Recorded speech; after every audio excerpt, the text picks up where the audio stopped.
হ্যাঁ, আমি একজন অভিনেত্রী। কেননা আমরা মেয়ে।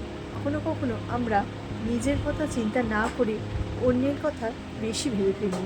হ্যাঁ, আমরা সত্যিই মিথ্যেবাদী। কেননা আমরা নিজেদের মনের ভেতরে হাজারো দুঃখ কষ্ট রেখে দিই। আর এই দুঃখ কষ্টের মাঝখানে কাউকে আমরা প্রকাশই করি না যে আমরা দুঃখে আছি। এই মেয়ে হয়ে জন্ম নেওয়াটা কিন্তু অনেক সহজ, কিন্তু মেয়ে হয়ে বেঁচে থাকাটা খুব কষ্টকর। কারণ মেয়েদের হাসতে গেলেও মানা, আর কাঁদতে গেলেও মানা। এই মেয়েরা যদি চাকরি করে তাহলে তাদেরকে শুনতে হয় যে এরা আরামে খেয়ে মোটা হচ্ছে। আর যদি না চাকরি করে, যদি বেকার হয়ে বাড়িতে বসে থাকে, তাহলে বলবে এরা বাবা মামা স্বামীর টাকা ধ্বংস করছে। মেয়েদের সব দিকেই জ্বালা, এগোলেও জ্বালা, পিছলেও জ্বালা। যদি কোনো মেয়ে প্রতিবাদ করে তাহলে তাকে বলা হবে যে এই মেয়েটা চোপাদার।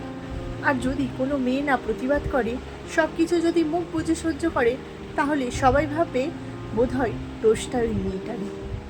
সত্যি বিষয়টা খুবই বিস্ময়কর হলেও এটা সত্যি যে মেয়েরা সারা জীবন অন্যের জন্যই করে যায়। বিয়ের আগে বাবা মায়ের জন্য, আর বিয়ের পরে তার পরিবারের জন্য। বিয়ের পরে তার স্বামী ও তার পরিবারের মন জুগিয়ে চলতে হয়। সত্যি আমাদের এক এক সময় মনে হয় আমাদের কি সত্যিই নিজস্ব কোনো বাড়ি নেই? আমরা কি সত্যিই নিজের পরিচয়ে বাঁচতে পারবো না? অনেকে মনে করেন মেয়ে মানে বাধ্যতা, মেয়ে মানে ঠিক করে বসো, ঠিক করে হাঁটো, ঠিক করে থাকো। কিন্তু কেউই জানতে চায় না সেই মেয়েটা কী চায়। সেই মেয়েটার বক্তব্য কেউ শুনতে চায় না।